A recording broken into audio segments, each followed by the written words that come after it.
What's going on, guys, and welcome to episode 517 of #AskGSM here today for Wednesday, October 25th, 2023. I am Graham GSM Matthews. Hope you guys are doing well and having a great week so far. The final episode before Halloween next week. I think Halloween's on Tuesday. Halloween, or rather Wednesday, falls on November 1st. So no Halloween episode next year either, actually, because the leap year will cause Halloween to skip 2 days instead of just a Wednesday. So we've fallen on Halloween a couple different times. We've done Halloween episodes of the show in the past. Not next year, not this year. But we are celebrating Halloween all month long regardless. If you want to send in a question to the show, you can do so by tweeting me on the Twitter machine at WrestleRant with the hashtag AskGSM. Find me on Facebook as well, facebook.com/Graham.GSM.Matthews. Drop a comment on the post I usually put up on Tuesday nights. And last but certainly not least, drop your question down below in the comment section on this very video. I'll include your question in next week's edition. Getting right into it here, Mike does it from YouTube. The first question was, when should WWE do the Dragon Lee versus Rey Mysterio match? Little too soon for that, I think. I mean, they'll probably just randomly do it on a random SmackDown one of these days. I would save that for a big program. Rey Mysterio can still go. I know he said in an interview recently that again, tentatively, that this could always change because it's 2023. I don't know if anyone thought he would still be doing this full time in 2023, but it's like he's found the fountain of youth and he's rejuvenated, and he's in there doing great stuff and having great matches and whatever. He's the United States champion right now. He did say recently that he intends to wrap up in the next year and a half, 2 years. So I don't see Dragon Lee and Rey Mysterio being a WrestleMania match at WrestleMania 45, for example. But if they were to do it in the next year while they're still on the same show, I mean, come the next draft, which will probably be in April or May of next year, next spring, it's possible Rey or Dragon Lee end up on Raw. You don't want to run that risk. Again, when they're separated by the brand split, they could still do the match. They've done that before, obviously.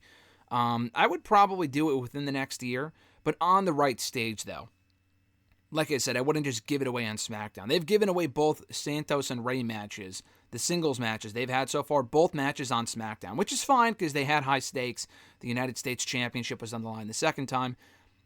That's understandable, but I think Dragon Lee and Rey can be a great Mania match or a SummerSlam match and really go all out and allow Rey to pass the torch to Dragon Lee in the process.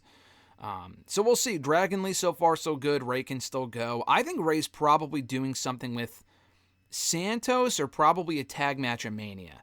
I think Santos turns before Mania, but instead of getting Santos and Rey one-on-one at Mania, which would be great, I saw someone pitch this recently or something along these lines, and I don't hate this idea.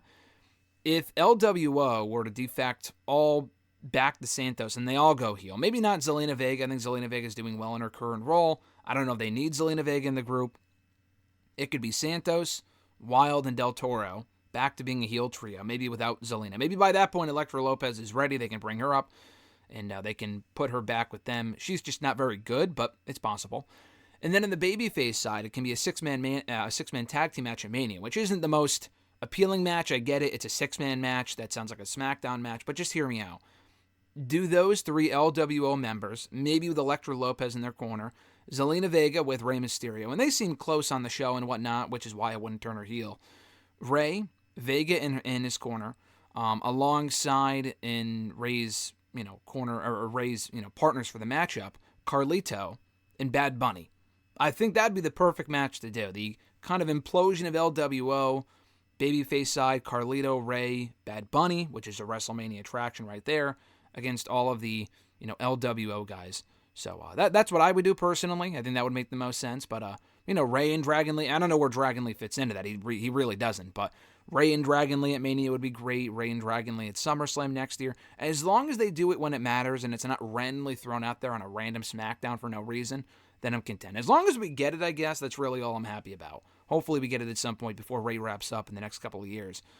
His second question, do you think WWE will ever do to John Cena what they did to Edge? Basically feel like they got their use out of him and send him to AEW. No, so it's like the way you worded that makes it sound like, hey, listen, we don't need you anymore. We're going to trade you to AEW. That's not what happened. Edge left on his own accord. They wanted to re-sign Edge, but Triple H had mentioned this. Edge went into more detail about it. They didn't really have any creative plans for him. I don't think it was a case, I don't look at it as they used him up for everything that he was worth and then they got rid of him.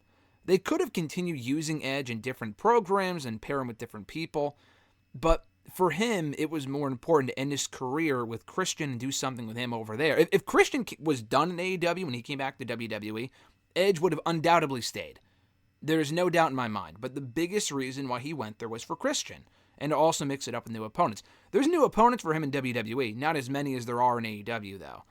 So it was a mutual decision. It's not like they just canned him, like Dolph Ziggler or something, and then sent him packing. The way you wrote send him to AEW makes it sound like, all right, we're done with you. We're going to give your contract to Tony Khan. I mean, that's obviously not what happened. To answer your question about John Cena, no. John Cena's never going anywhere. Is it possible? Sure. I don't ever see that happening. Cena's not as interested in at this point, it seems like Edge, in the fresh matchups and getting a real run out of it. Edge is a full-time guy for AEW. Cena will never be a full-time guy again. The most full-time run he will ever have going forward is what we're getting right now on SmackDown, where he's not acting or in the midst of a strike, and he's also not competing every week. He's only had one match so far, probably his second match at Crown Jewel, but he's not wrestling every week. He's on SmackDown every week, which is great, helping elevate people like LA Knight and people like that, but he's not in there wrestling and whatever. Edge is competing he's only had one match so far, but from what we understand, he's a full-time guy. He's on the show every week, sometimes pulling double duty between Dynamite and Rampage. Cena, they will never get rid of Cena. He's an attraction for them. He's one of their biggest stars. Cena is WWE. WWE is John Cena. He's never going anywhere. And again, the thing with Cena is that he's just an attraction. Edge wanted to do more than be an attraction. Cena doesn't really care, I don't think, about coming back to work with all the younger people. And quite honestly, Cena's already done that too. In the last 6 to 7 years, Cena's done a lot of working with the younger people type thing. Actually, the last 8 years. If you go back to 2015, him and Kevin Owens, him and AJ Styles, him and Baron Corbin, which was not great, but, he worked with them at SummerSlam. Who else has he worked with? Bray Wyatt, kind of already been there, done that a lot, but he worked with Bray Wyatt a couple times. Roman Reigns he put over several times. He's worked with a lot of the younger people. Austin Theory earlier this year at WrestleMania. Edge wanted to do more of that on a full-time basis. Cena does not. So, no, I don't think Cena ever gets rid of, or WWE ever gets rid of John Cena. I don't think Cena ever leaves WWE. And if he leaves, when he comes back, it's always going to be to WWE, not AEW or any other company. So, no, I don't think it's the same situation at all. And Edge, again, it wasn't like they just fired him. It was more like, we don't have the most intriguing creative plans for you, but we could figure it out if you do stay. Because they offered him a contract. They offered him a contract extension, and he just said no. So he probably would have ended up there if he wanted to, but he wasn't content with just doing whatever they gave him to do. He wanted something to really sink his teeth into, like the Christian feud, which is why he went to AEW. Joe M. from YouTube, their first question was, is Karrion Kross the Sean O'Hare of this generation? Both guys with the looks and the promos of a top star, but both are victims of bad booking. That's a great comparison. I don't think it's an exact case. I do think they're a little bit different in the sense that Sean O'Hare was never really given a shot. He was only around for, mere months. Karrion Kross has been around on and off for the last 2 years now on the main roster. He had a real developmental run, did Karrion Kross. He worked there to a certain extent. His NXT Championship run wasn't amazing, but he was booked well, he was protected. He has not been protected at all on the main roster. He's lost a fucking lot to a lot of different people. Rey Mysterio, Shinsuke Nakamura, AJ Styles 3 times, Drew McIntyre. The guy loses a lot. Sean O'Hare was only around for a couple months. They immediately paired him with Roddy Piper, and then Roddy Piper got fired soon after. So that didn't really help Sean O'Hare. And I think he had other issues as well, obviously, with injuries and drug stuff, I think, which I think he had to go to rehab for. I might be wrong about that, but I'm pretty sure he was his own worst enemy in certain cases, if I'm not mistaken. Karrion Kross, for all that we know, does not have substance issues. He has not been hurt so far. It really is just the booking. The Sean O'Hare stuff, it was the booking, but it was also a case of a lot of other different things going on around that time. Karrion Kross is purely a booking issue. And not that none of it falls on Kross. I'm a big Karrion Kross fan. But sometimes that character, although it worked in NXT, may not always work in the main roster. We've seen that so far with Karrion Kross. I think the character itself is good, but you need to tread carefully with it. And the problem is that WWE is not.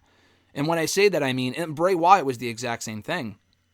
When you have a character like that, and Karrion Kross is not Bray Wyatt in terms of character, but what I'm saying is, when you have like a supernatural-esque character, they can talk a lot of shit, and the promos can be great and whatever, but they need to be able to back it up in the ring. They did that with Bray Wyatt for the first portion of his career in the main roster, and then after WrestleMania 30, they just kind of gave up on him, and he became what Karrion Kross is now, where he would talk a lot of shit and then never be able to back it up, and he would always lose whenever it mattered most. Karrion Kross so far has been the exact same thing.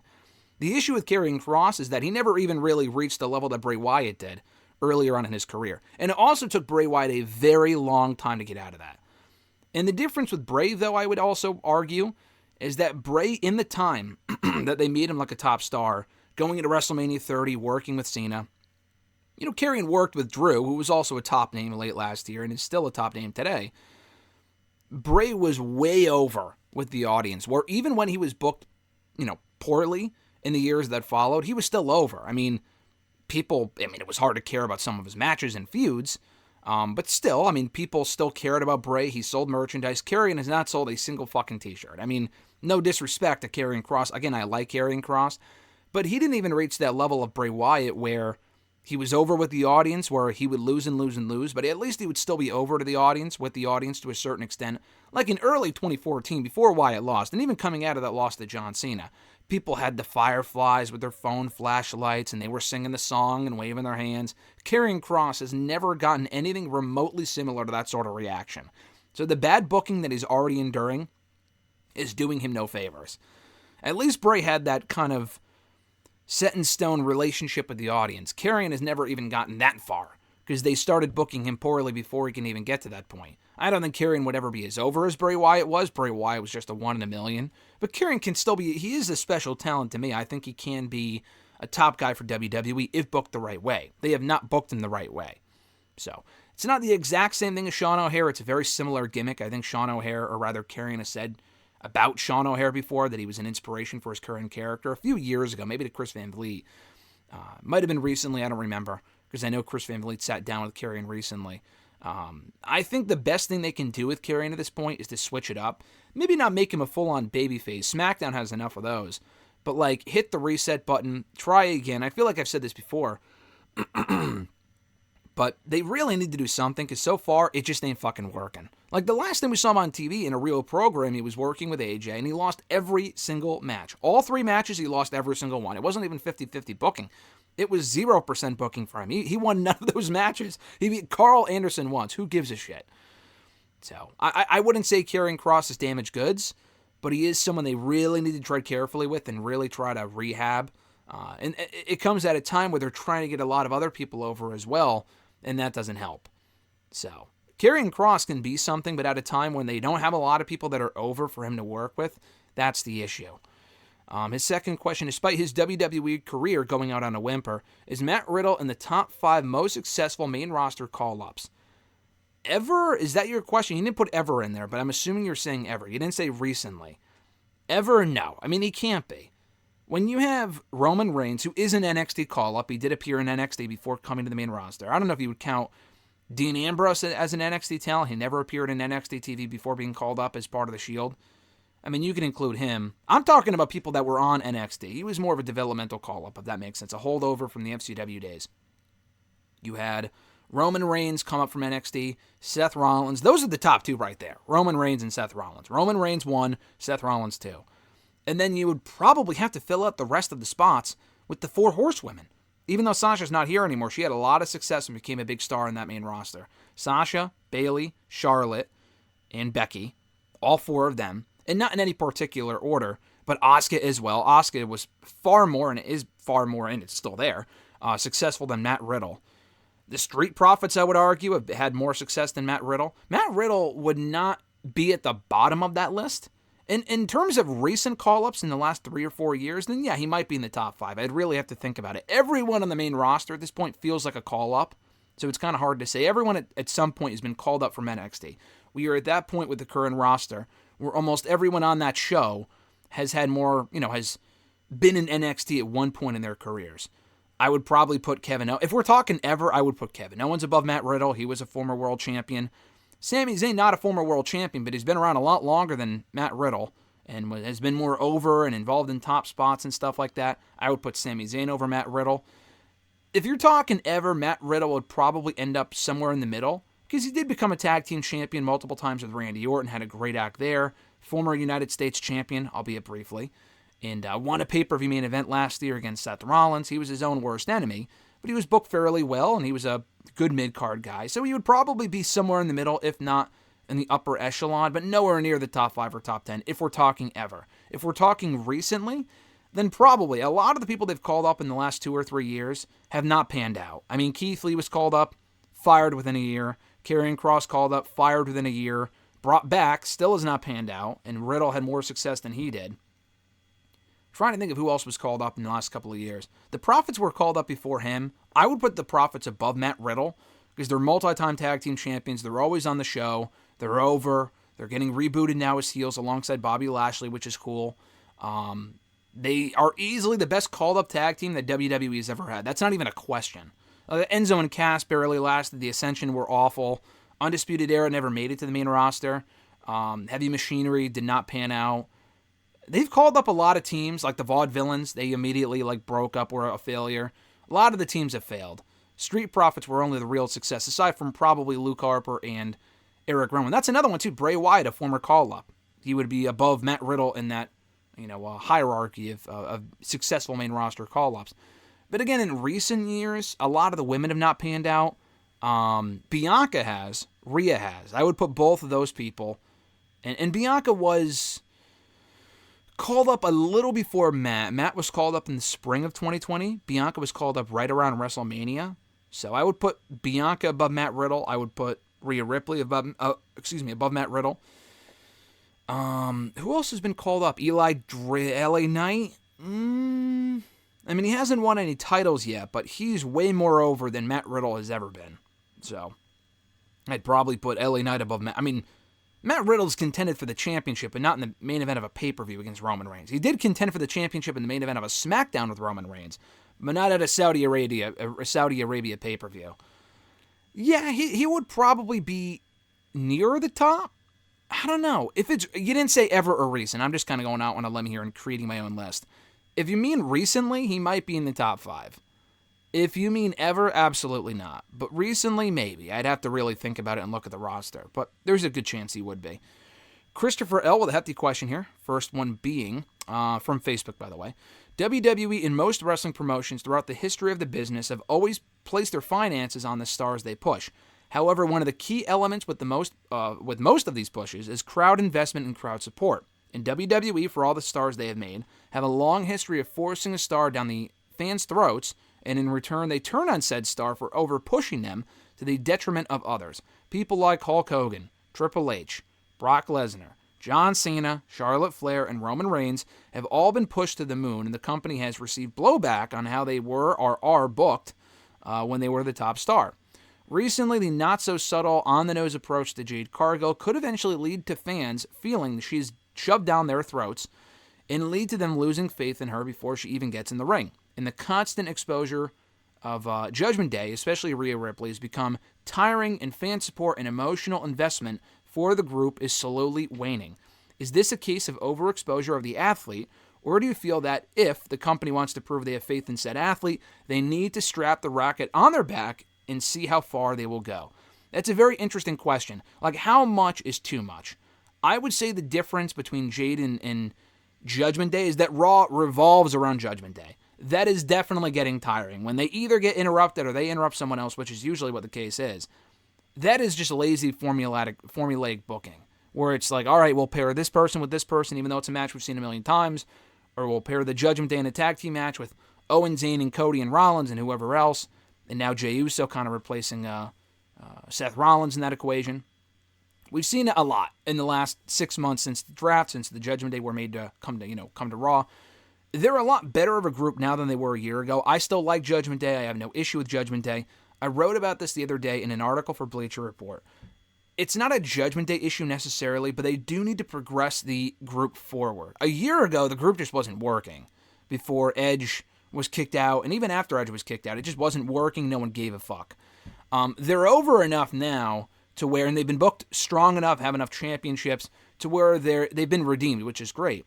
But their storyline isn't really progressing. That, to me, is the issue. You can push them as much as you have been and make them the focal point of the show. It only works for so long, though, before it gets old. The Authority, for example, could have worked if they'd done it better. The Authority was just fucking awful because they were all over the show. They never got their comeuppance. Judgment Day's gotten their comeuppance before, and they were also on the show consistently for like 2.5 years. The Judgment Day, it's been about a year. You can't revolve an entire show around one heel faction for so long. SmackDown, we've seen that with the Bloodline. Yes, they've done that for 3 years. The difference with the Bloodline is two things. One, Roman isn't around constantly, and which is also an issue for the World Championship, but nonetheless, because Judgment Day don't have the world title right now. But with Roman Reigns, one, he's not around constantly, and two, they've had progression with the group. Jey Uso's left the group. Paul Heyman was kicked out. He was brought back. Jimmy Uso left. He's back now. They added Solo Sikoa. Sami Zayn was there for a while. They've had progression in development. What development has Judgment Day really had in the last... I mean, that's over the course of 3 years. Judgment Day cannot go on in its current form for another year or two. They need progression and development. That goes with any act in pro wrestling. I mean, a lot of the people that you mentioned have had no progression. John Cena as a character had no fucking progression. He just constantly overcame adversity. And it worked. I mean, again, you can have someone like that because I feel like they thought that with Roman Reigns too. Where with Roman Reigns, it worked for Cena. We could do the same thing for John Cena, or for Roman Reigns, where we don't have to turn him heel. He could just keep doing the same thing. It was a different time 15 years ago with John Cena. I mean, people still fucking hated it, but he was over enough with the casual fans. I guess Roman Reigns was as well. Roman Reigns has always been over. He's never not been over, but he just wasn't fucking interesting. And also back then, you had other characters to kind of lean on to be interesting. You had Batista, Randy Orton, Triple H. With Roman Reigns, when he was being booked like Cena 10 years ago, 5 years ago, there weren't really many other characters to latch onto. We don't have as many set-in-stone stars that we did 15, 20 years ago. Roman Reigns was just, his character was just awful. And they dragged it on for fucking ever. And they finally gave him the creativity and the freedom to go out and do his heel thing, and he knocked it out of the park. I don't think Cena would have had that same success that Roman has had as a heel if they turned John Cena. I wish they would have turned John Cena around the Rock period in 2011 when Rock came back. That was the plan. Vince got cold feet, and they moved on from it. So that never materialized. But the difference with Roman is that Roman, we always kind of figured he could pull it off. Cena, it just would have been interesting to see if it would have worked. And I've said for 10 plus years now, if it doesn't work, then you just go back to what he was doing before. With Roman Reigns, the same exact thing, but it's worked, so there's no real reason to go back to doing what he was doing previously, because the Tribal Chief stuff is so good. Charlotte, she's had no character development at all. I mean, I like Charlotte. I think Charlotte is one of the best women they've ever had in that company. She's great. She's, justifiably accomplished and celebrated and whatnot. But as a character, she just keeps coming back. She never spends any time out of the title picture. Even Roman Reigns and John Cena did from time to time. It's different with the women because there's not as much depth in that division as there is with the men. But still, I mean, they could afford to put her in some non-title feuds every once in a while as opposed to just constantly putting her in the title picture and booking her the exact same way every single fucking time. So, anyway, with Judgment Day and Rhea Ripley specifically, she's over. She sells merch. People love Rhea Ripley. They hate Rhea Ripley, whatever it might be. She gets a reaction. They're not doing the wrong thing with her yet, but they need to progress the group in terms of their character development. With Jade, I'm not worried about it at all. I think it's very cool they've had her on the show. I mean, she wasn't on Raw this week. She wasn't on SmackDown last week. She appeared at the end of NXT last week and appeared at the end of NXT this week. And not even in a major role. It was a small cameo. They didn't have her in a 10-minute segment. You know what I mean? It's not the same thing as Judgment Day at all. Because, I mean, it's not like she's out there cutting promos for 10 minutes on every brand every week for 10 minutes. Not the same thing. I think with Jade, they just want to expose her, show people that she's coming, where is she going to end up, who's she going to mix it up with, kind of build up the hype around Jade Cargill in her first real appearance in one of these shows, in her first match, her first promo, whatever. She's not, I mean, honestly, you can make the argument she was shoved down the throats of fans in AEW because she was like 16-0. She had no real progression there towards the end. She was just squashing jobbers until Chris Statlander came back and beat her for the championship back at Double or Nothing earlier this year. That was a lack of progression, and I even said that at the time.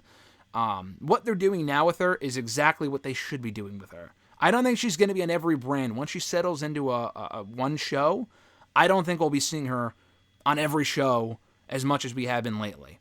What they're doing is awesome because they don't do that for everyone, if anyone, actually.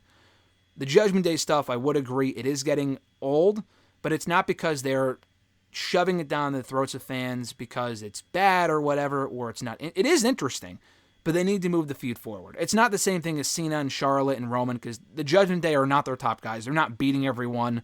They're not baby faces. I'd rather have a dominant heel that's always on top than a dominant baby face that's always on top. That gets old a lot quicker. Anyway, your second question. Great question, by the way. Your second question. With Impact Wrestling finally getting the TNA anagram back, interest for the company has increased, which I do not understand this, as this is only laying down 3 bricks on the yellow brick road. With this news, rumors are spreading Will Ospreay and CM Punk interested in signing. I find it difficult to believe that Punk would agree to sign for a company that he had a bad experience with early in his career, plus it's above him. Or he's above them, basically, is what you're saying. With Ospreay, I feel, despite him getting offers at WWE and New Japan, and his New Japan deal is still in negotiations, he will sign with AEW but still work dates for New Japan and TNA. Tony Khan has made Ospreay feel like a major star, and his pairing with Don Callis helps him get even more heat than he does. Tony has also shown great admiration and respect for Will, where I feel if he went to WWE, he would just be booked as another cog in the wheel, and his ceiling won't be as high as he is in New Japan and AEW. What do you think? Yeah, someone else asked about this a little bit later on. Let me check. Was it at Iwagu? Let me see. I'm just looking at at BillMeister88. He also said, Will Ospreay becomes a free agent in February. Do you think AEW, TNA, WWE, or staying in New Japan is the best option for him? Personally, I think TNA or AEW would be his better options over WWE if he were to leave. Honestly, listen, I think it'd be awesome in WWE. Would they clip his wings a little bit? Definitely. But I still think, they did that with AJ Styles. He's not the same performer that he was in New Japan, but AJ Styles came in and had an amazing run. Lately, has he been an afterthought? Yeah, but the guy's also 45 years old. Ospreay's 10 years younger than AJ Styles is, and even 5 years younger than he was when he first came into the company back in 2016. Ospreay, I think, is only, is he 30? I was going to say 34. I think I'm thinking of Nick Aldis. If Will Ospreay's only fucking 30, he can have I think he's only 30 years old. Holy shit. I knew that. I looked that up a couple days ago and I was blown away. But it still blows me away thinking about it now. Yeah, that's just crazy. If Ospreay were to come in, he would have a lot of longevity. And you have to remember this, too, with WWE. I'm not advocating that he do go there. I'm just saying it would be awesome if he did, and it wouldn't be a death sentence for his career. You have to remember this, too. Would they clip his wings a little bit? Yes. At the same time, though, the style that he works in all these different promotions in New Japan, what we see him do in AEW, he can't do that for the rest of his career. He has even said that. He's already had health issues and injury issues and whatnot. He broke his fucking neck, I think, a couple years ago. In WWE, there's a lot less likely of a chance that he's going to get hurt and go all out, because he can't. He'll still go in there and have great matches like AJ did in 2016 with John Cena and Chris Jericho and Roman Reigns. AJ's rookie year was incredible. I think Will Ospreay, he doesn't have that same worldwide exposure that AJ did. Because, the thing with AJ was that AJ was in TNA for so long, and that was always seen as the second promotion next to WWE. Ospreay's been one of the best in the world for the last probably 5 years. But the thing with Ospreay is that he didn't have that same exposure to the mainstream American audience that AJ Styles did for over 10 years of his career. Ospreay's been in New Japan. It's a name that you hear about. It's the same thing like with Okada. If Okada were to come in, it'd be an awesome deal. But I don't think it would have the same impact as Styles, because more people knew Styles. Because not everyone watched TNA 10 years ago, obviously. But more people knew of Styles through the grapevine of watching TNA occasionally than probably Okada. At least they saw Styles and maybe not so much of Okada. Same thing with Ospreay. That's not to say he would not be treated like a big star if he were to come in, though. Of all the options that he has in front of him, I would not stay in New Japan. I know he's only 30 and he loves New Japan. He's loyal to them. That's great. There's a good chance he does stay. I hope he doesn't. I feel like he's done everything that he can do there. He's won all the championships. He's been a world champion. Never got it back, and he had to vacate it due to the injury that he had 2 years ago. But still, he's done everything else. He's had his own heel faction. He's worked with all the top names, I believe, over there. I think it's time for him to move on. If he goes to AEW, he can still do the occasional New Japan match. He's already had the built-in exposure to AEW. Anyone who watches AEW fucking knows who Will Ospreay is, even if he never appeared in AEW. No shit. A couple of months ago, I would have said stay away from AEW because they signed Jay White, a main event guy, and he was an afterthought for his first few months in the company. But they've made him into a top guy. He's been booked well. He was a building block of Collision early on, and now he's going to be contending for the World Championship on pay-per-view next month. So they've done well by Jay White in AEW, which gives me more faith for Ospreay, that he wouldn't just be another cog in the wheel, get lost in the shuffle. Ospreay is a guy that wherever he goes, he cannot be just another cog in the wheel. He can't be. He's just not that he's a massive star, but he's too good of a talent. That's the difference. Like, he's not like a mainstream star yet, because he's only ever been in Japan. I mean, he's a star, but not in the same way that AJ was when he came to WWE. Instead, his status kind of solidified his status as a notable household name by coming to WWE. Will Ospreay doesn't have that yet, but he would if he went to WWE. If he went to AEW, we could probably do that, because it's a bigger platform than New Japan here in the States. I wouldn't stay in New Japan. I love the TNA option is cool. I know he said he's always wanted to work for TNA. I mean, if his contract is up in February, and it would also send a big message if TNA were able to land him, or Impact. I fucking hate calling it TNA. But if they're able to land Ospreay, that's a big first signing under their banner for a new name. I know they just re-signed PCO. He was the first re-signing under the Impact TNA management, whatever, since the merger. Not the merger, but since the rebranding. PCO re-signed.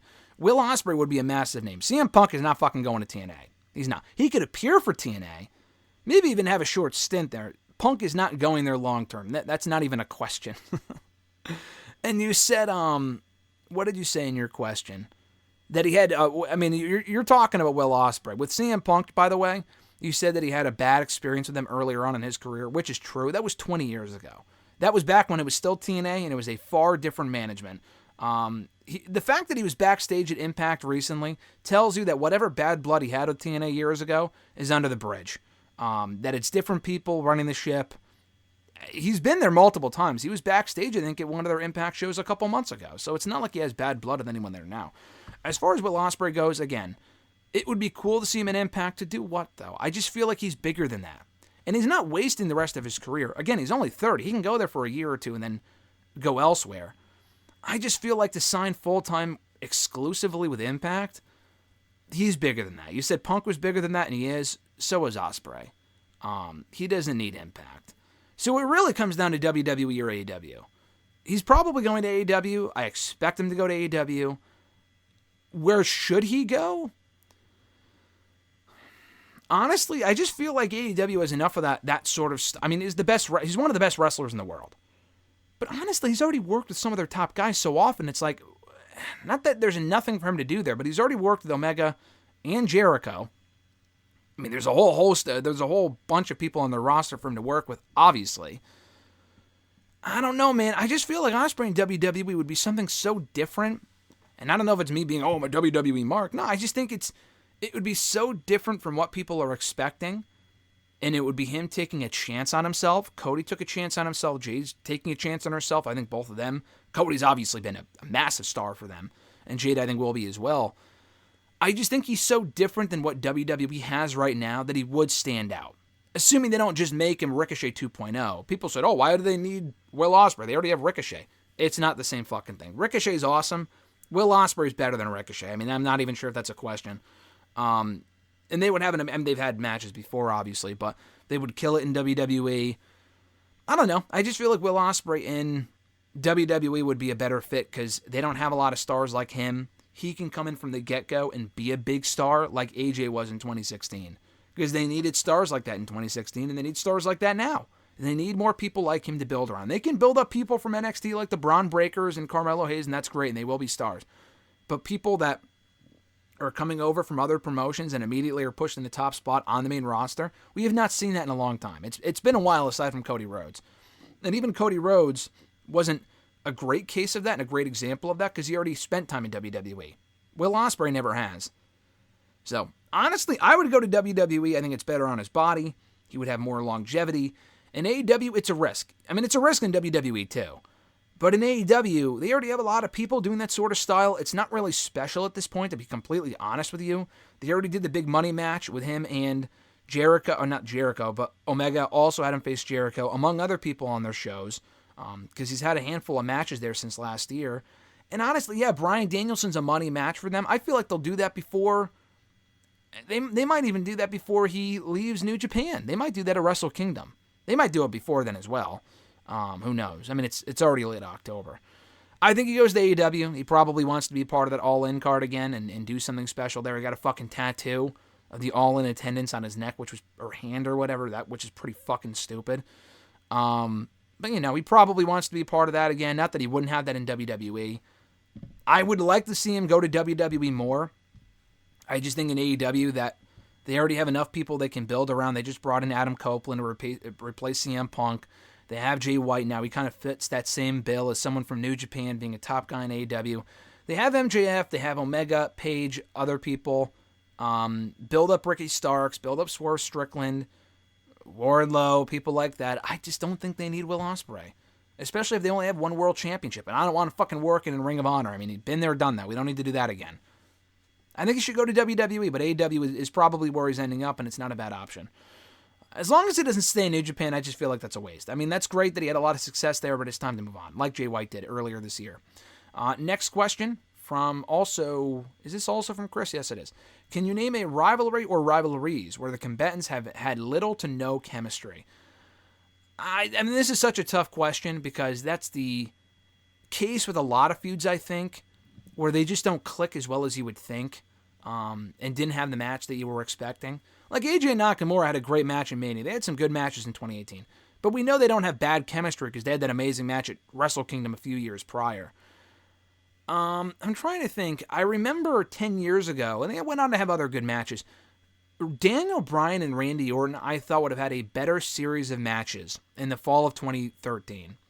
All of their matches at Night of Champions, Battleground, and Hell in a Cell were marred by bad booking, mind you, but they just didn't have the chemistry that I thought they would. The matches were good, but they weren't great. The chemistry wasn't as great as I thought it would be. But I mean, you could say that for a lot of different feuds, and I mean, Roman and Brock have had some stinkers, but they've also had some great matches, so I can't say them necessarily. I'm trying to think with Brock. Brock, I mean, again, I don't know. I'm trying to think of a case where they had no chemistry ever. Because, like, the Mania 30 match sucked, but they also had great matches, and he was concussed that night, Taker was. But they also had great matches back in 02, 03. I'm trying to think with Brock. There had to have been a couple people in the last couple of years that he worked with where it wasn't exactly what I thought it would be.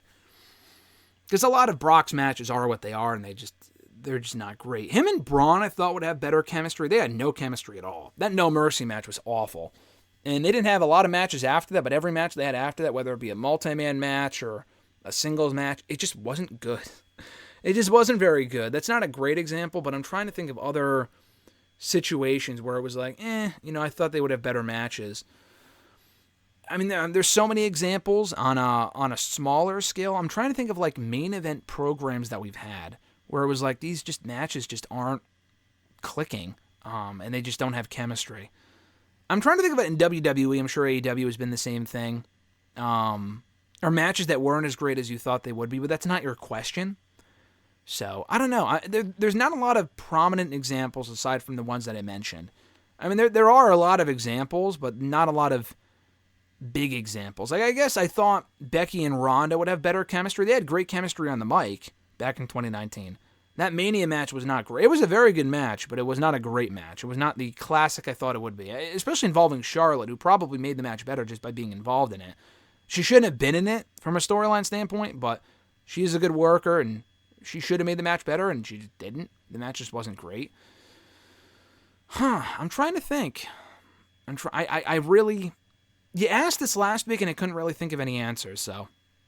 I can't think of any other obvious answers. I'm sure you have a lot more answers to that question than I do, but those are just a few that come to the top of my head.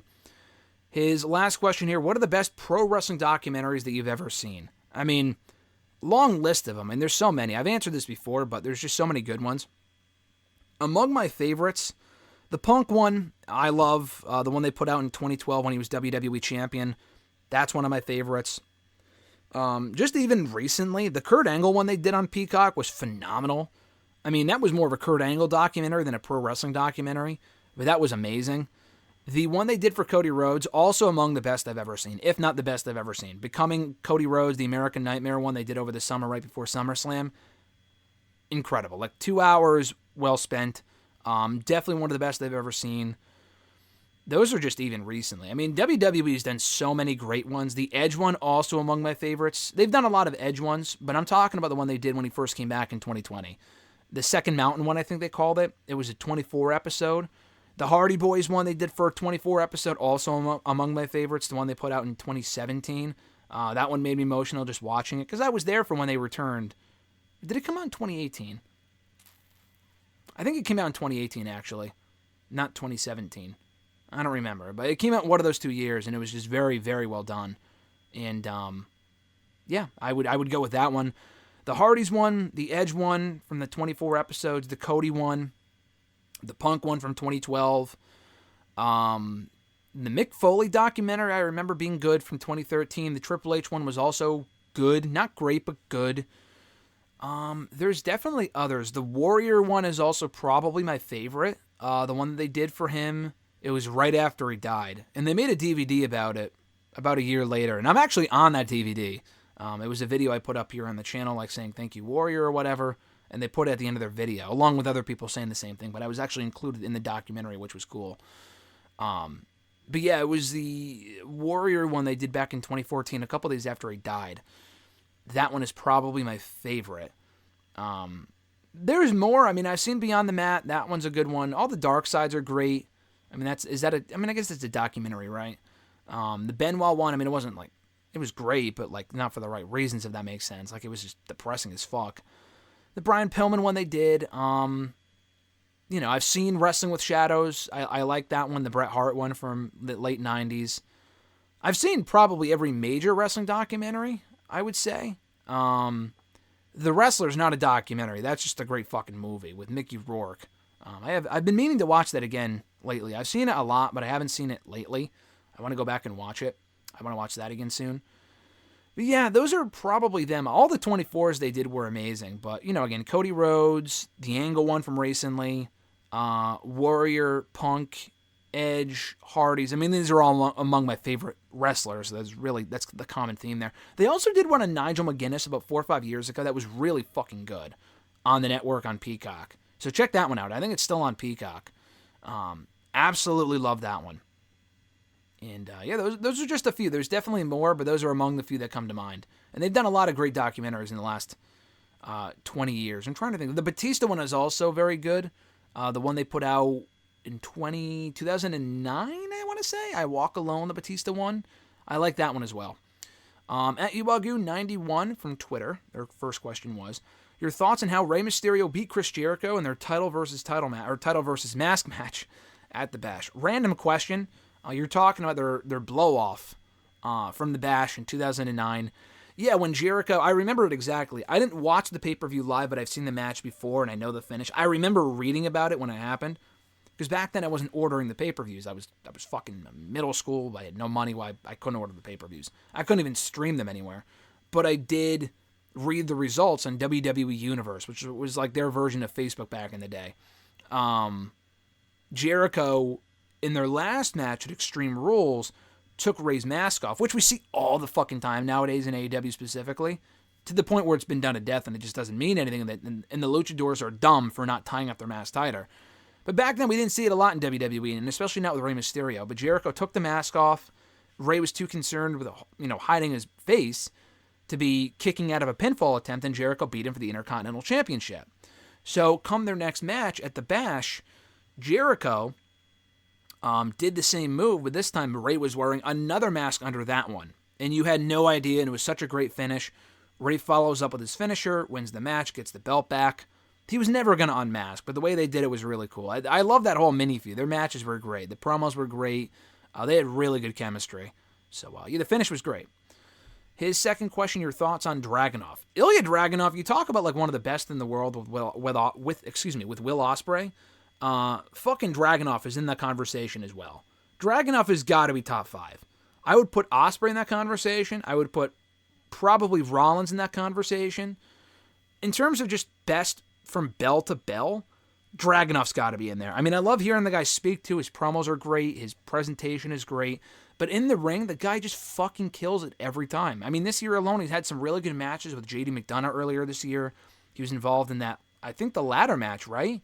Was it a ladder match? No, it wasn't a ladder match. It was like a multi-man match of Stand and Deliver for the North American title. But he had that amazing last man standing match that I was there for, a Battleground with Dijak. All the matches with Carmelo Hayes have been great. The match with Braun Breaker on TV was great. The match with Trick Williams, of all people, who was not that experienced, was really, really good. A breakout performance for Trick Williams, and it was kind of onward and upward from there. Yeah, I mean, Dragunov is awesome, so hopefully at some point he makes his way to the main roster. Not to mention the Gunther matches. The matches with Gunther and NXT UK, some of the matches he was having on that brand for the last couple of years that not a lot of people saw, he was having great matches there too. So Dragunov's awesome. I hope we see him on the main roster at some point. His next question, your thoughts on Impact Wrestling being set to revert back to being called TNA.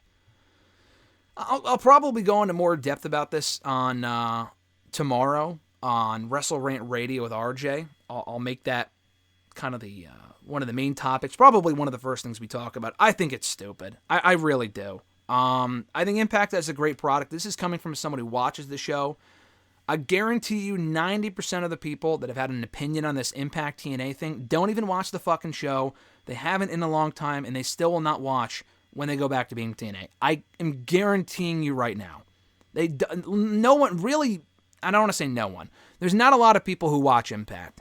Impact is a great product. I've been preaching them for years now. Watch Impact. It's a consistently strong, great show with great wrestling and some good storytelling. It's consistent. It's not all over the place like it has been or like it was many years ago. They have a very good roster. They're always bringing in new people, letting people go, fresh faces, giving people opportunities. Bronson Reed was there last year. I mean, Chelsea Green was there, Mia Yim, Matt Cardona was there for a while, and all these people have done different things there and have had success. So, I mean, I don't know. I enjoy TNA. I enjoy the Impact product. They do not need to be called TNA. TNA is one of the worst acronyms for a fucking wrestling promotion probably ever. It sounds like you're watching tits and ass. It's stupid. It started out as a joke. It was a joke by Vince Russo. Oh, let's call it TNA. Like tits and ass. Like, no shit. That was obviously the intention behind calling it TNA. And they had that I mean, if it just called that, then whatever. It's stupid. But the problem is that there's so many. The stench was there. The TNA stench, as we called it. The product got so fucking bad by like the late 2000s, especially the early 2000s, and even in the mid 2000s, with a lot of the nonsense that was going on camera and behind the scenes. It was LOL TNA constantly. And they needed to go away from that. Now, they have rehabbed their image in the last 5 years. I just don't know why you would go backward. All this nostalgia, TNA was so great. It really, for a lot of different points, it was not. Like, you're probably thinking of different points in the first 10 years, and that's great and all. But that's not even what this is going to be.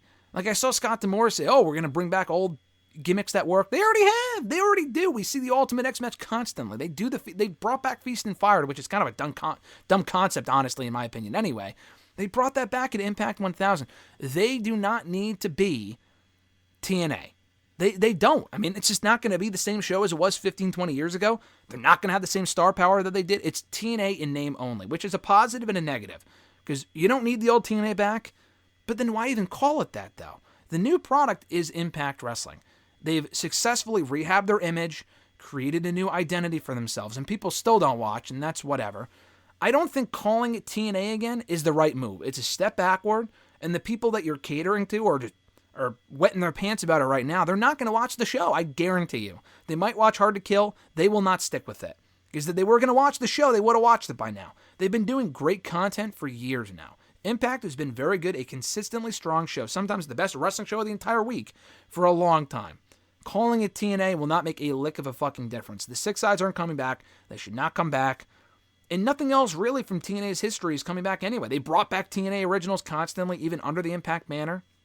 They've been doing the Thanksgiving Throwdown shit with the fucking turkey suit and stuff like that. I mean, they've done this stuff already under Impact. And it's not like Impact is this grand new name. It's not like they've been GFW for the last 4 or 5 years. Impact was a part of the TNA name 20 years ago. Impact is TNA. TNA is Impact. Why not just call it Impact? TNA is a fucking awful name for a wrestling company. I was incredulous that they were going back to that. When I saw that announcement, when I saw that video, the End of Bound for Glory, I'm like, what the fuck? Why? That just seems so silly to me. Move forward, not backward. I just think that's dumb. And now, we got to merge the history. Like, everyone knows Impact and TNA are the same thing. It's all the same fucking thing, so who cares? Anyway, at noob_n_co.tv, their question was, your thoughts on Bianca Belair returning to SmackDown last week? I know that everyone on social media wants Bianca to have a rematch with Io Sky for the title, but I believe that she might help start the Women's War Games match at Survivor Series. I mean, there's a good chance we get both. I think we might get Bianca and Io one-on-one for the championship. I'm not complaining. Hopefully it gets fucking Charlotte away from the championship picture. Bianca and Io had a great match. I mean, they've had matches before, but specifically at that Backlash show earlier this year, great match. If they can repeat that, it won't be the same atmosphere like it was in Puerto Rico. But repeat that matchup one of these days, maybe on pay-per-view, that would be awesome. The Women's War Games thing, I just don't like. I don't. I just feel like that feels forced. Dakota Kai's hurt anyway, so what would the team even be? Would it be a mixture of Raw and SmackDown women? I mean, that defeats the purpose of the brand split. They might do that with the men's match, and depending on what they do, it might work. But for the women, there's just not... Last year it felt forced. This would be even worse. Because currently it's Bianca and Charlotte and maybe Asuka against Damage Control. That's 3-on-3. Asuka has not been around in a few weeks, and Dakota Kai's hurt. So it's really 2-on-2. You're going to throw in 4 to 6 other women for no real reason? Why? At least last year when it was Damage Control against Bianca and a few other women, that kind of made sense. Dakota Kai's hurt. You're down to 2 women. Io's the champion. Like, I would just move away from that. We don't need to have 2 War Games matches on the same show. They're not calling it War Games. I don't even think they're doing War Games at Survivor Series. I thought they would, but the more I think about it and the more they sell tickets to that show, and they're almost selling out, can they change the layout of the show? I mean, when they did War Games last year, they announced it as War Games. So they had it set up for War Games. Currently, they don't have it set up for War Games. And it's not as simple as just doing a gimmick match. You need the 2 rings. So, unless it's that easy to change the, the layout of where the seats are and stuff, which I don't think they can at this point after already selling those tickets, then we're not getting War Games at Survivor Series. I don't know when they would do it. They might just do a separate War Games show at some point, maybe in December or in January. I don't know. I wouldn't do that personally. We're not getting it at Crown Jewel. It's too late for that. Yeah, I don't know. It's weird. It's weird. I don't know what they're going to do, honestly. I don't think it's a War Games match. I think we might just get Bianca and Io, and that's what I would rather see over a War Games match anyway. We already saw Bianca and Damage Control in War Games a year ago. Why do it again? Last 2 questions come from @BillMeister88. His first question was, apologies, I've missed a few weeks. Grim, he says, what were your overall thoughts on Halloween Havoc? Is a Becky heel turn coming? I thought it was a great show. I really enjoyed it, honestly, overall. The women got the spotlight. I think we had 5 women's matches. The tournament matches are what they are. It's not really about, great wrestling. It's more about just getting them exposure, crowning a winner, and giving them a push, hopefully, coming out of it. I think they get a title shot. They did last time when Roxanne Perez won last year, so we'll see. But I enjoyed the show overall. I thought the opener was fine. It was dumb fun. We had new tag team champions crowned in a good match. I thought the main event was great. That was the best part of the show.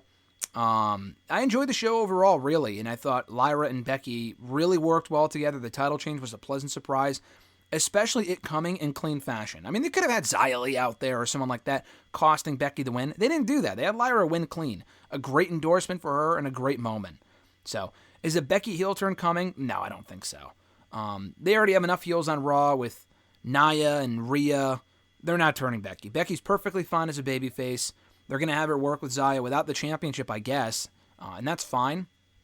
Maybe they have Xia go to NXT and challenge Lyra. That's also possible.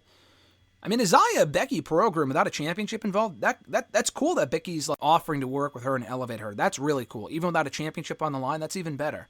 So, yeah, I enjoyed Halloween Havoc Night 1. We'll see how Night 2 measures up next week. It's going to be tough because that was such a good show last night. But I do think maybe that main event alone will make that show worthwhile. I mean, it's going to be a worthwhile show. Anyway, I'm a Halloween mark. I love the Halloween Havoc shows. But Dragunov and Hayes 3, sign me the fuck up. That sounds awesome. That alone will make that show worthwhile.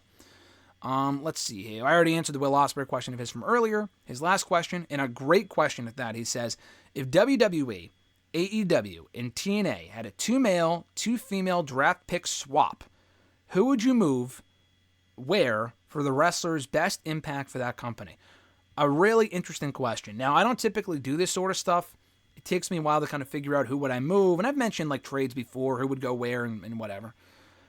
But I thought about it like, okay, it's a clean, organized swap here. Because you have two people from WWE, like a man and a woman from WWE, and a man and a woman from WWE go to AEW, and then a man and a woman go to Impact. So they lose 4 people. They lose 4 people, as does AEW to the other 2 companies, as does Impact to the other 2 companies. So this is what I would do. Is it fair? I don't know. I didn't really think about that. I just kind of went through the rosters and thought to myself, okay, if these people were to move shows, who would I put where? Who would I have work with who? Whatever. Going to WWE from AEW, I would pick Wardlow for the men. I mean, you could really pick anyone. But I thought Wardlow was a worthy choice. He's someone that could be a top star for them. Maybe not right away, but I think he'd be a good pickup. I mean, you could pick MJF. You could pick Ricky Starks. I went with Wardlow. For the women from AEW, I picked Thunder Rosa.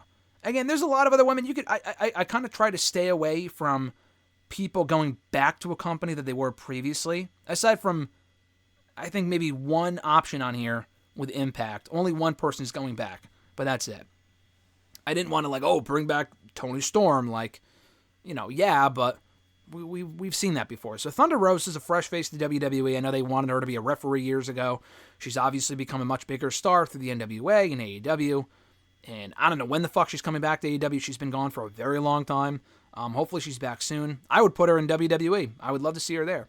From Impact and WWE, I would do Moose, who you're probably thinking, well, this guy's washed. I mean, yeah, he should have moved a few years ago, and a lot of people don't like Moose. I like Moose. I think he has potential. I think he fits the WWE style well.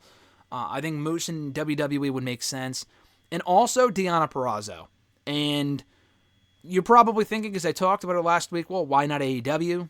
I'll mention that in a minute. I think Purrazzo would have of the 2 companies, I feel like if she goes to AEW, she just gets lost in the shuffle. And the other woman I would move from Impact would be good for WWE, but they have a lot of women already like her, so I'll get to her in a second. I guess I'll get to it right now. Going to AEW from Impact, I picked Jordynne Grace, and that's who I'm talking about. So it was Jordan and Deonna moving on. Jordan's done it all in Impact. She's actually just won the Gauntlet, Call Your Shot Gauntlet. She's going for the women's title again. She's been champion a few times. Deonna Purrazzo's been champion a lot. They can move on to other companies. I'm kind of surprised Impact, or Grace went back to Impact, because she could do other stuff elsewhere, unless they just don't want her. But Jordynne Grace, if she were to go to WWE, her and Rhea Ripley would be cool, Nia Jax. But I just feel like between Rhea, Nia, Raquel, Jade going there, they have a lot of women of that same, not like, oh, she's too muscular, she can't go there. I don't know, I just don't feel like she'd be as special. In AEW, yeah, they have Nyla Rose. I don't feel like they have a lot of women like that fit her stature and that she would feel as special and kind of stand out. I just don't think they do. So I feel like Jordynne Grace would be a good pick to go to AEW, and I feel like she might have some more success there than she would in WWE, which is why I would put Deonna Purrazzo in WWE as well. She was there previously, but not on the main roster and not under the current character she had last time. Hopefully they see her for the star that she is this time. Probably not. She can get lost in the shuffle in WWE, but in AEW, I feel like she'd end up like another Taya Valkyrie, where she shows up, gets a bunch of title shots, loses, and then moves on. So I'd rather she just go to WWE instead. So anyway, going to AEW from Impact, Jordynne Grace. The other person, Josh Alexander. Josh Alexander is another great pickup from Impact, where he's done it all. He's ready to move on. I feel like that's a worthy trade if they lost Moose. I'm sorry, Impact is not gaining Alexander. They're getting 2 other people, which I'll get to soon. But Josh Alexander, I think, would make sense. He's done it all in Impact. He's ready to move on. He can work with Ethan Page. Maybe not reform their tag team, but maybe feud with them. In WWE, I'm not sure if his charisma, because he doesn't have a lot of charisma. I mean, he's a very likable guy. He can talk. I don't know if he would excel in WWE, but he's a great wrestler, and I would like to see him get a shot in AEW. So going to AEW from WWE, again, I feel like this was a worthy trade for Thunder Rosa. Asuka. I feel like Asuka's a great pick for AEW. Again, she's another woman in WWE where she's done it all. She's done everything. Literally everything a million times over. There is nothing left to do with Asuka in WWE. Give her some fresh opponents. I feel like her and, I mean, not even just the Joshi women, but like anyone from Britt Baker to Jamie Hayter would be fucking awesome. Thunder Rosa, I mean, I put her in WWE, but you know what I mean. I mean, she'd be a good choice. Her and Tony Storm, people like that. Saraya. I would have Asuka go to AEW. And then from WWE to AEW, AJ Styles. Again, another individual kind of closer to the end of his career, whereas with Wardlow, he's a fresher face, but they could still get out a lot of it out of AJ Styles. He has a lot of built-in relationships there with the Bucks. You can do the Bullet Club thing. He can do his own thing. A lot of different things he could do there in AEW, and I just want to see one last real run from AJ before he hangs it up. I mean, what he's doing right now in WWE, I mean, granted he's not on the show, has been fine, but prior to that, before the Roman stuff, he wasn't doing anything. AJ has done a whole lot of nothing for a long fucking time now. Don't waste his last few years in the ring. Give him something important to do, and have him in there with big names, fighting for titles, doing cool matches, and just fucking killing it and doing other stuff outside of AEW as well. So I would say AJ to AEW. Going to Impact, I said from WWE, I said Nikki Cross, because I looked at WWE's roster and I'm like, well, yeah, Mia Yim, but she was just there, so like, why would I pick her? Nikki Cross has never been in Impact before, but I feel like her crazy character would work well with like the Rosemarys and people like that, and she's also a good worker. I feel like she can, do pretty well for herself there. And also from WWE going to Impact, this is the only other person that was previously there that I talked about earlier, Xavier Woods. Now, that would never happen because they're never splitting up New Day, and New Day would never agree to be split up. But I would rather see Kofi back on his own in WWE without the New Day shit at all, and Woods doing his own thing in Impact. Now, he was there previously. You probably forget he was there as Consequences Creed like 15 years ago. But, he had some success. I don't know if he was a former X Division champion. He was a former tag team champion with Jay Lethal, of all people, actually. But Woods is great. I think Woods, would he be a world champion? I don't know. But I think Woods getting to go back to where he started, where he first got his major opportunity, and going back and doing his own thing, and being a single star, and getting to do what we saw from him in King of the Ring would be really, really cool.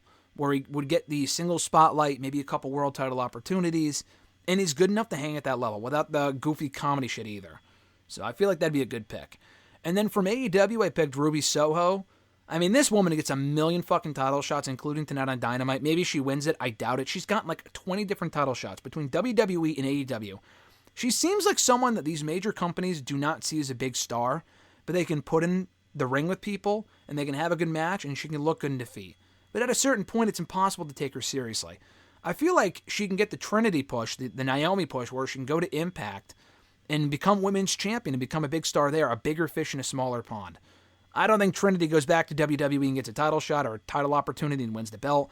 I don't think she would get that in AEW, to be honest with you. So Impact has been where she's really thrived lately, and rightfully so. I think Ruby Soho also fits in that same category of someone that is probably never going to win a championship in any of the major companies on her own, but in Impact, I feel like she'd be a top heel in that division. And then from the men's side, from AEW to Impact, I picked Keith Lee. Now that is obviously a demotion for him, but it's also quite clear to me that they don't know what the fuck to do with Keith Lee in AEW. I mean, he's been there for a year and a half and has done absolutely nothing. I know he was tag team champion for a while, cool. Like, on his own, though, he's done shit. In TNA, Impact, whatever, he would be a star, I think. I think he could be a big single star easily. I mean, he could be a world champion. You lose Alexander and Moose, and you get Keith Lee and someone from WWE like Xavier Woods, who's been over for the last 10 years. That's a big trade. So I think Keith Lee and Impact would be great. Maybe kind of set up a return run for WWE at some point where he can go back. But he can go to TNA for now and kind of get his feet wet again as a single star. Unless it's a health issue, and that's why we really haven't seen a lot of him, which is also very possible. If it's just a booking thing, then he needs to get the fuck out of AEW, go to TNA maybe first, kind of reinvent himself, have matches with all the talent there, have some great matches, maybe win the world title, and then go back to WWE. That's probably his best bet at this point, in my opinion. But a great question to close us out here for episode 517 of #AskGSM. Thank you guys so much for checking out the show and sending in the questions. I appreciate it. If you want to send in a question to the show, you can do so by tweeting me on the Twitter machine at WrestleRant with the #AskGSM. Find me on Facebook as well, facebook.com/Graham.gsm.Matthews. Drop a comment on the post I usually put up on Tuesday nights, if not in the wall itself. And last but certainly not least, drop your question down below in the comments section on this very video. I'll include your question in next week's edition. Have an awesome one, guys. Enjoy the rest of your week. Enjoy Halloween next Tuesday. And I'll catch your ass down the road.